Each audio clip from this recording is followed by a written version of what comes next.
On this episode of Narcissist Apocalypse, we talk with an abuse survivor named Clementine. And Clementine was in an abusive relationship with an altruistic narcissist. It's a story of neurodivergency, sexual assault, making yourself small, hoovering, and financial abuse.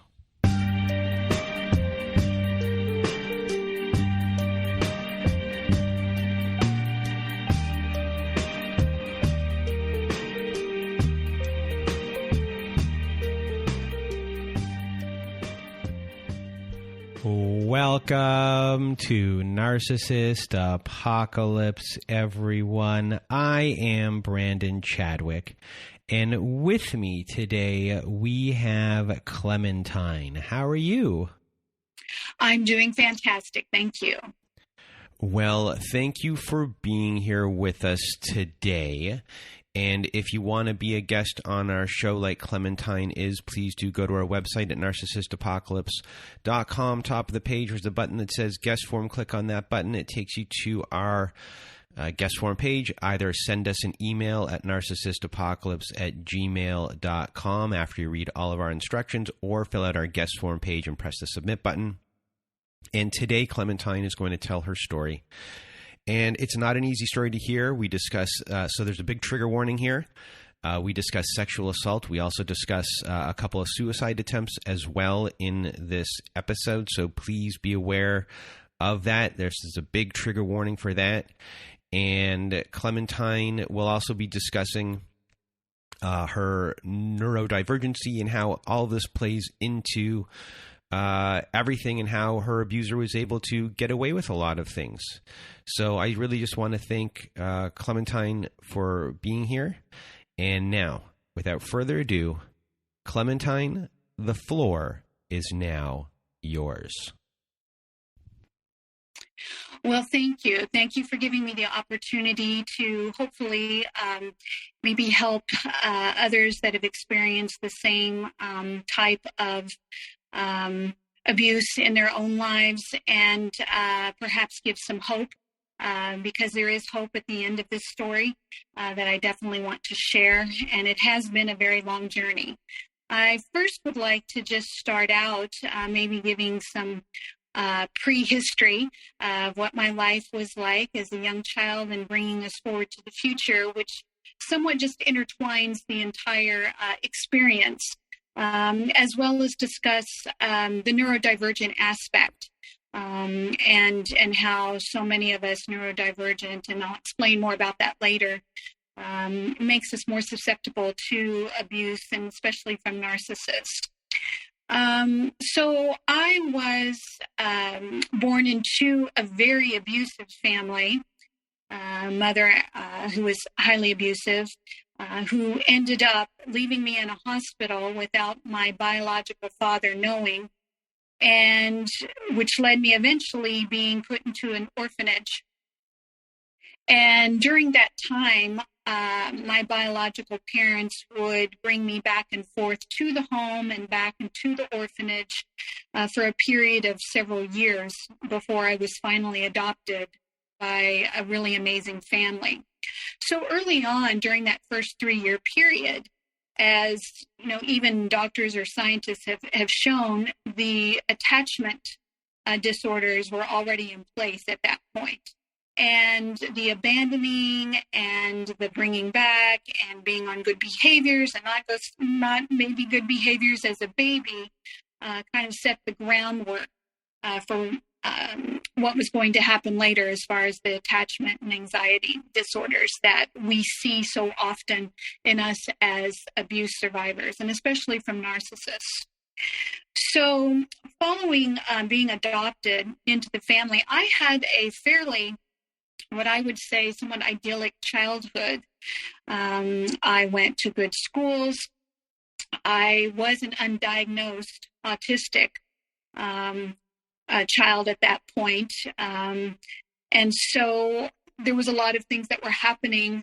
I was getting good grades. I was involved in sports. I had social relationships. But one thing that was going undetected was my inability to be able to understand social cues or interpret social cues. So my relationships with people, both whether it was in a boyfriend relationship in high school to just regular relationships, I was always coming from the aspect that they all had the same intentions that I did, that I was coming from a good place.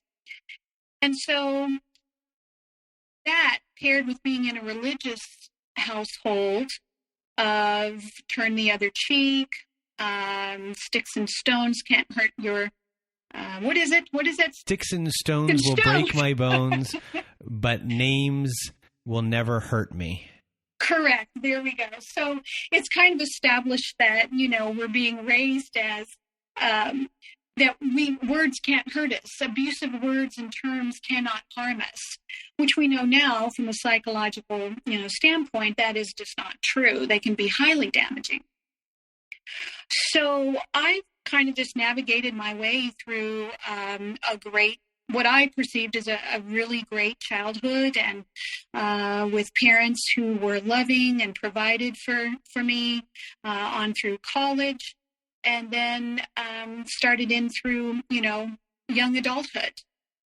And I met my first husband, who was a really amazing man, and we became married, and I had a wonderful child with him together, and we had a life of 28 years together. And within that marriage relationship, it was what I would define as a pretty typical relationship. There was not abuse involved. There was not, disrespect outside of what I view as what normal humans engage in. It's not that we didn't fight.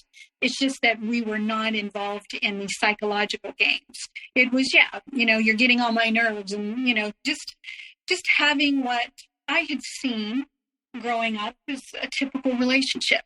So I didn't have experiences early on in that relationship with anything being out of the ordinary. I had breast cancer in the relationship, and that's what drove us apart. And he was 19 years older, so the age difference drove us apart.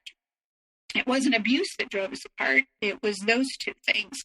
And we ended up getting divorced when my daughter was in middle school, but we co-parented successfully, and kind of just, went our own way. So when you say that the age difference drove you apart, originally it didn't. So what happened eventually where your age difference then did become an issue? Well, it became an issue after I had breast cancer twice, and I started to want different things in my life because of all of a sudden you now have your mortality, in your face, and you're realizing, wait a minute, life is going to end. This is not just an ongoing thing that we experience. And so he had a different idea of what he wanted for his life.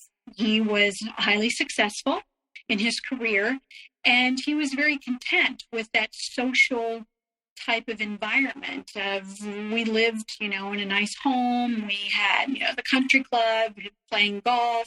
My daughter went to private school. So we had all of these trappings of what he believed was a successful life.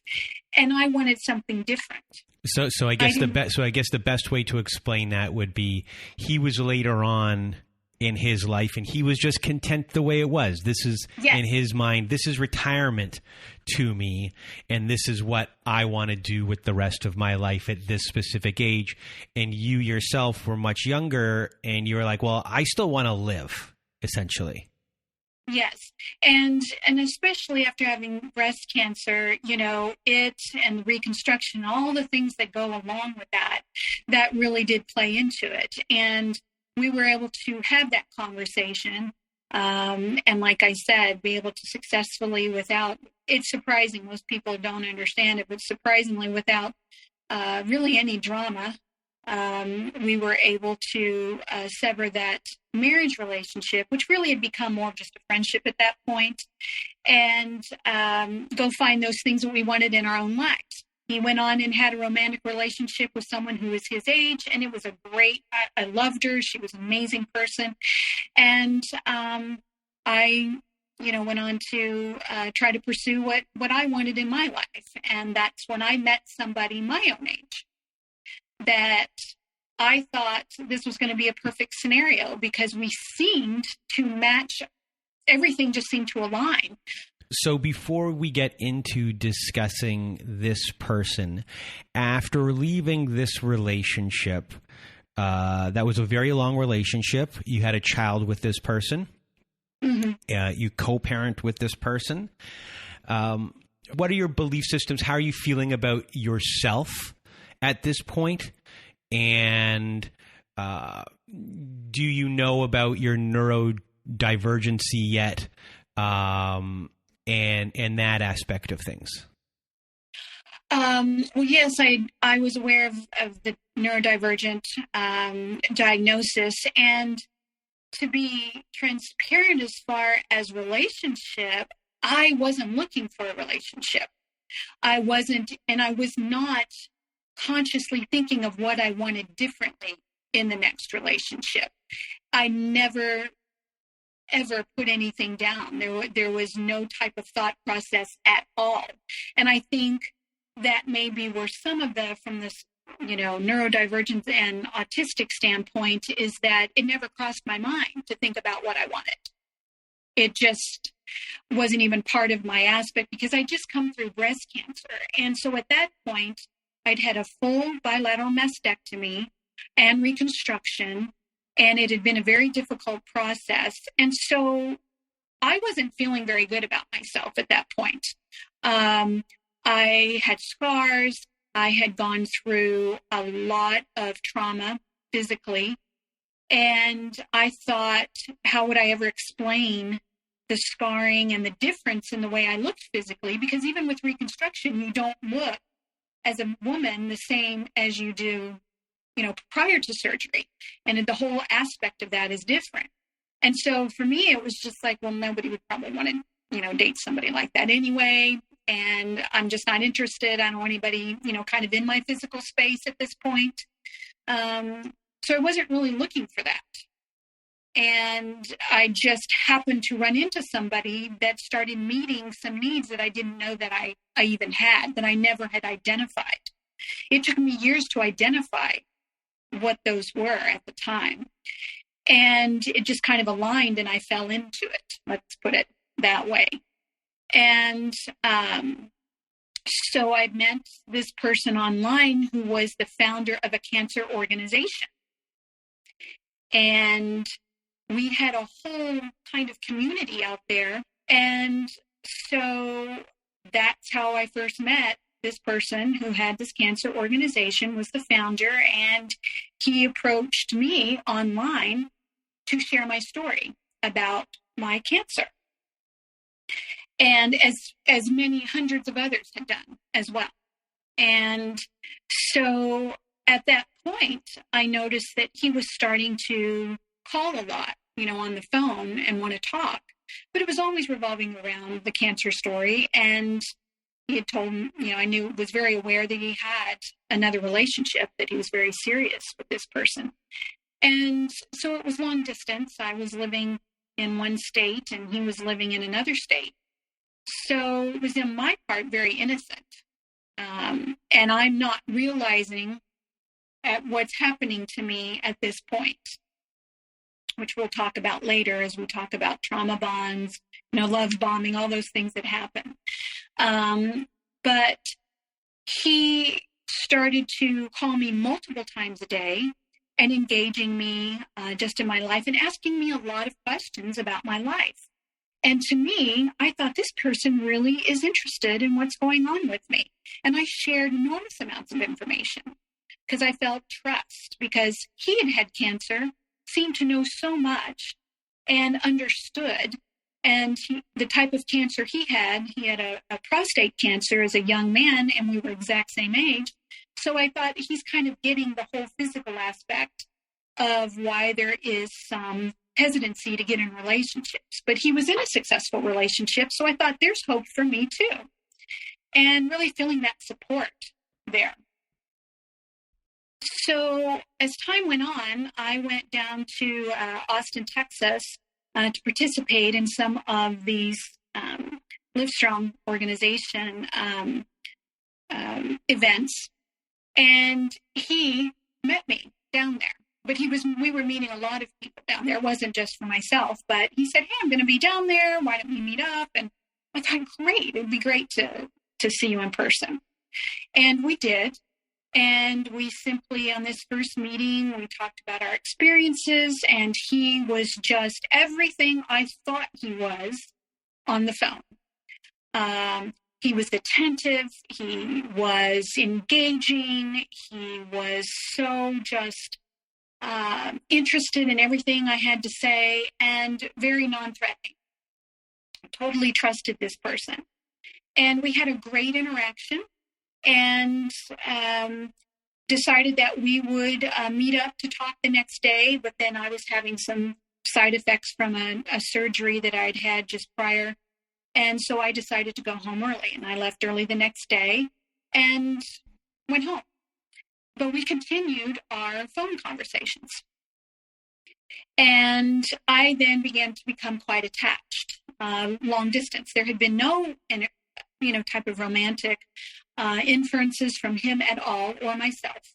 But emotionally, I was becoming very attached to him because he felt very safe. And so a few months later, we met up again.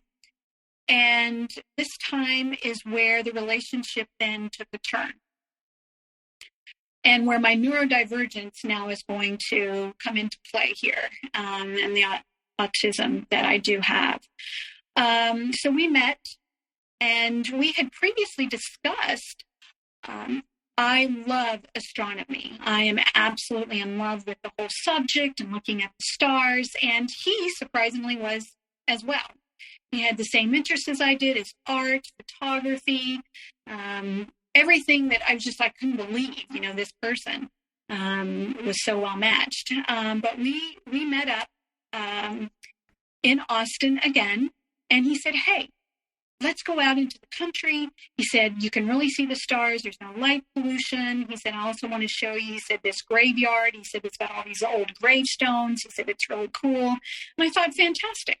And at this point, I thought he was still in his relationship, but he had shared with me not too long after we got in the car that they had broken up. His long distance relationship, they had broken up. He said it was just better. And he didn't seem really upset about it. And secretly, I have to say, I was quite pleased. I was very attracted to this person. I felt like we had so much in common that I might have really found what we referred to as our soulmate. I just couldn't believe it. And so we went out into the country, and we were looking at the stars, and we were identifying the different constellations, and it was quite amazing.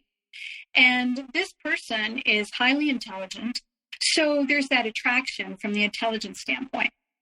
And so he was showing me all of these things, and I was totally enamored. And we started to hear coyotes out in the country, and they were howling, and they seemed to be getting a little closer.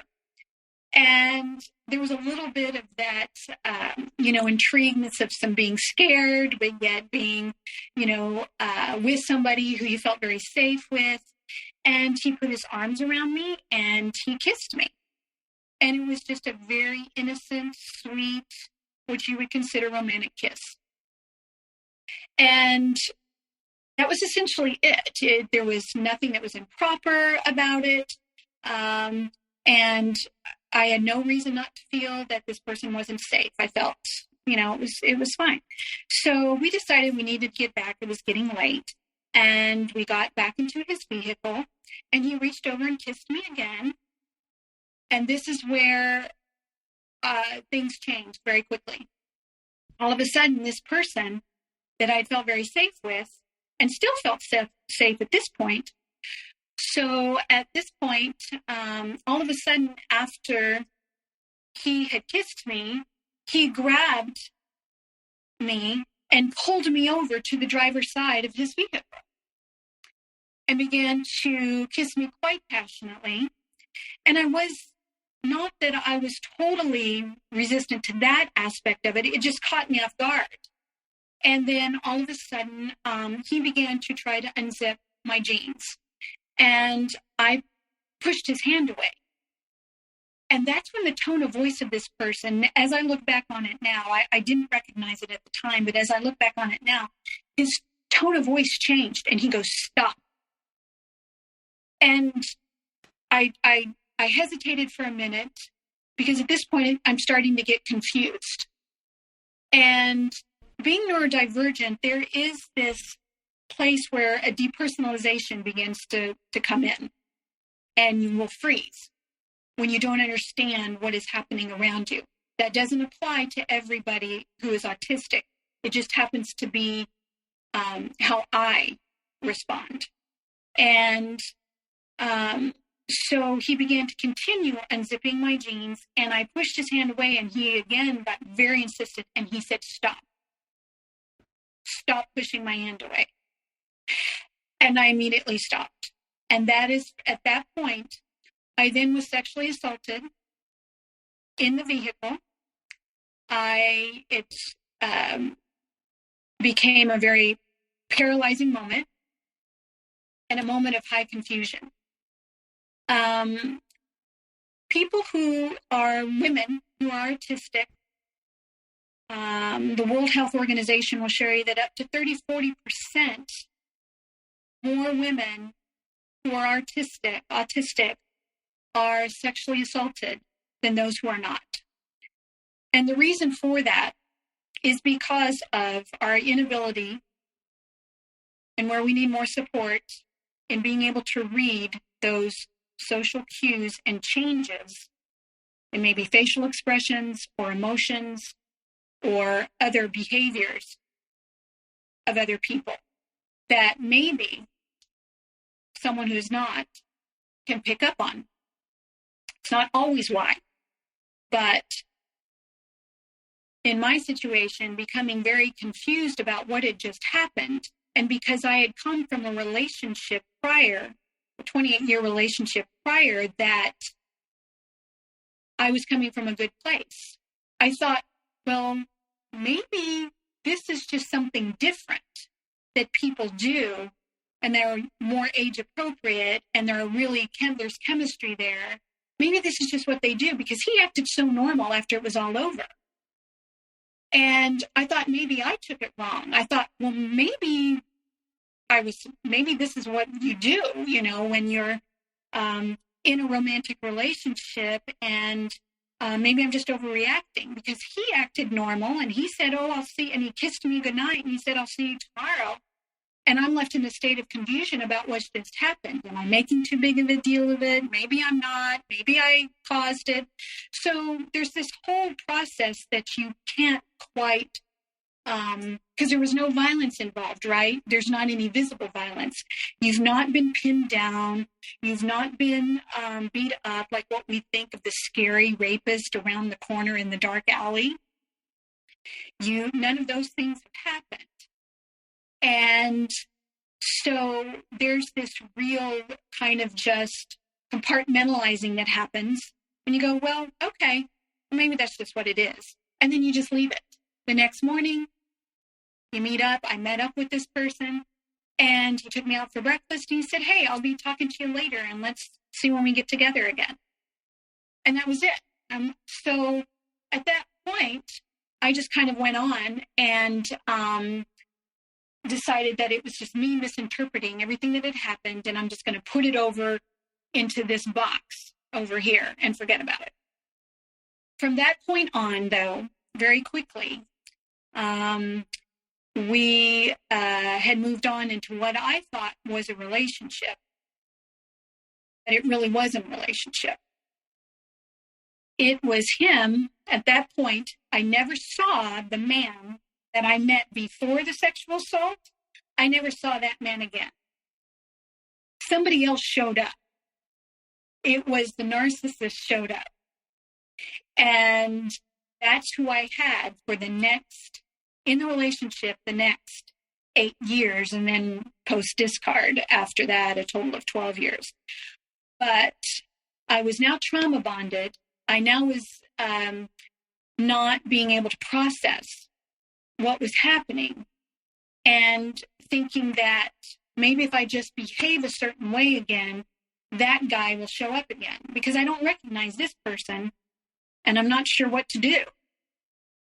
But every time I felt like him not being around, I felt as though I could not function in the world. I would begin to become highly, visibly anxious. And my head would spin, it would race, and I needed to be in contact with him throughout the day and throughout the evening to be able to function, or else I would just shut down. And so we began this relationship that now he would start to make fun of how I looked physically, and he would begin to talk about exes. He would begin to disappear. And I was constantly going out trying to reach and say, I'm quite desperate. I started to get these statements from him of, I'm going through a hard time right now. Financially, I'm in a lot of trouble. I have a lot of stress. You're putting too much pressure on me. And so what's happening is you're going back to, you're bringing how you were brought up. Oh, we need to forgive this person. Oh, we need to be understanding. They're having a hard time. Oh, he didn't really mean what he just said about how I looked. It's just stressful for him. And I just need to be more careful. And so you start putting all of the responsibility for what is happening on your own shoulders. And that if you just change all of these different things about yourself, he will start loving me more or loving me back the way that he used to. During that first 9 months, specifically when it came to your body and things like that, was he feeding into like that in the sense of your body is beautiful the way it is, or seeing you, or really praising or reinforcing the positives of the thing that you had the most vulnerability around? Yes, so he most certainly was complimentary of me when he met me in person and building me up. And because he himself had his own scars from having prostate cancer. So he seemed to be very understanding of that. And he dealt with, he was interacting with cancer survivors all over the world. So he seemed to, it wasn't going to be an issue. It became an issue later, but that he started to tear that down very quickly after the sexual assault. He started to tear me down within a couple months. So besides the neurodivergency, the mirroring was a big thing for you as far as your likes, your dislikes, the future that you both want as well, feeding into your low self-esteem and trying to make positive spins on things while you're at your lowest, thinking about your body and things along those lines. The whole cancer thing. Who you're getting involved with someone who's involved with raising money for cancer and things like that. So why would you think this person is also a bad person? And now with these excuses of the pressure and everything, it makes sense with all these things combined as why you would think, okay, he'll change back. That person will come. Exactly. And in my case, even though I can't diagnose a person, with a disorder, for the purposes of what we're talking here, that this person believes a covert narcissist. So in that regard, outwardly to everyone else, he comes across very self-deprecating, very humble, very kind, He's involved with he is the founder of a cancer organization, so he's giving, right? He is all of these things, but behind the scenes, behind with just me, I'm seeing who he really is. But being neurodivergent and not totally understanding all of the different, processing that information and these social interactions, I'm thinking to myself, everyone else thinks he's a great guy. So I must be understanding him wrong. I must not be comprehending who he really is as a good person, because all these things I'm seeing back here, how I feel now devalued. I feel that I'm not good enough and attractive enough and all of that. That's my way I interpret it. And he would actually say that to me. He would never interact with me physically. We never had, and after the first 2 months, we never had any type of physical intimacy again in 8 years, ever, of any kind. And so his actions about how beautiful I was, what he would tell me, his actions didn't display that. But I thought, well, that's my fault because I'm not loving him enough. So I don't make him feel loved. And he would ask me for thousands of dollars in help. And because the cancer organization was not supporting him financially, so he needed to start a new career. So he started asking me for money and equipment and rent and studio costs, because he needed to start a new career if we were going to have a future together. And I thought, well, that's what you do, right? That's what you do in a relationship, is you help each other. So I started to give him thousands upon thousands of dollars and buy him thousands upon thousands of dollars in equipment so he could start a new career. And I was going to be there for him and support him. So as that started, he became less and less available. And when I would ask for time together and that we needed to still be together in our relationship, he said, I'm trying to build a career.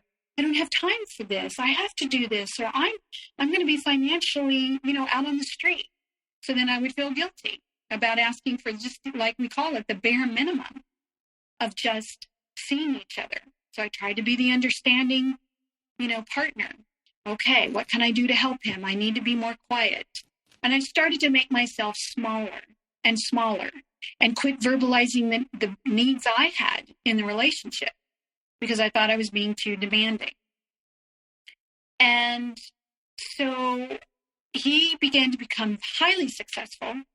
And it was at that point when he asked me for additional money, and I was just tired of giving him money, that I said no. And it wasn't too long after that the discard happened. Because once I said no, I wasn't going to give him any more money. And that was the beginning of the end. Now, the beginning of the end, as we all know, was from the time that the love bombing started. But for me, the beginning of the end was when I wouldn't give him any more money. And it was probably about 2 months after that is when the devaluation and the real discarding started. And I found out that he was taking other women out. I had the actual proof of that. And I had broken up with him several times. He always begged me back, what we call hoovering. And I didn't recognize it as that. I recognized it as turn the other cheek, as you've been raised. When you're in a partnership, you forgive. You work through these things. You work really hard. And all he had to do was come back and bring me flowers and say, I am so sorry. I love you. We're going to have this future together. I'm just having a hard time right now. You are the person, you're my soulmate, and I dump on you because it is so hard out here. It's because I trust you. It's because I trust you is why I get so angry and why, you're the recipient of what's going on. He would literally say that. And I would feel honored. I would feel honored that I was the person he trusted enough to let his real self come out. So that's where the psychological, manipulation and trauma comes in, is that you are feeling that it's a privilege to be in that place. And so the last time when he came and he begged me to come back, I said yes. And he said, thank you. I feel like I have my family back. 2 weeks later, he called me and said, I don't want to see you again. We're over. And that was the final discard. So he had literally hoovered me back in just so he could be the one to dump me 2 weeks later. And I completely collapsed at that point of that final discard, because he had never left me before. I had always tried to leave him, and he would hoover me back in. And this time he had left, and it was a very cruel way. He just called and said, we're done. I said, you just told me that you wanted us to try again, and that you were going to get help, and that we were going to have this future together. He goes, and he was very cold. And I remember the voice really well. He said, it's never going to happen. Very cold. And so at this point, I'm confused, because someone told me that they loved me and we were going to be a family. And I didn't know how to process it. So I collapsed, and trigger warning for any of those out there. So I attempted suicide. I had an unsuccessful attempt, obviously, on that first one. And it was an intervention through friends that were able to save my life at that point, and tried to get me help after that. And that's what began a almost 5-year journey of healing that was very difficult. Once he heard that I had tried to commit suicide, he contacted me and said, I want to be there for you. I'm sorry. I want to be there for you. I know we're not in a place romantically, but I want to be there for you as a friend. And I was still so trauma bonded that I was willing to accept those scraps, not understanding the continual psychological damage that was going to incur. I just thought, well, this person, I loved him so much, maybe we can be friends. But I think deep down, I was hoping he would realize how bad things really had become. And he would change, and he would have this epiphany, and he would still be that partner that I thought he was. I was still waiting on him to come back. So this continual pattern, push me, pull me in the friendship, quote unquote friendship, which right now we understand was more of him just wanting to maintain supply and a plan B, became a process that went on for several years, until I started to get therapy, and I started to treat this particular process as a true addiction, as like someone who had an alcohol addiction, someone who had a drug addiction. I have neither of those things, but I started to treat it like one of those things because I didn't see another way out. Anytime we were not interacting, I felt like I was going through a withdrawal. It was devastating. I would pace the floor. I would roll around in my bed. I would cry. I would become anxious. I would lose a lot of weight. So any kind of contact with him would alleviate it, like I had just given myself a shot of heroin. And it didn't matter if it was just a phone call of 30 minutes. I could breathe again. And then I could go a couple days, I'd be okay, and then I'd be texting again and trying to interact. And now we're not in a relationship, right? So he's treating it like he'll just talk to me whenever he feels like it. But I still was almost demanding the same type of accountability as if you were in a relationship. I was treating it like a relationship, but he was not. And so it was very difficult to be able to navigate that. And finally, when I was trying to have a conversation with him, and this was last year, about the sexual assault and what that meant and how I was getting treatment, and I really needed to help process that. That is when I never heard from him again at that point,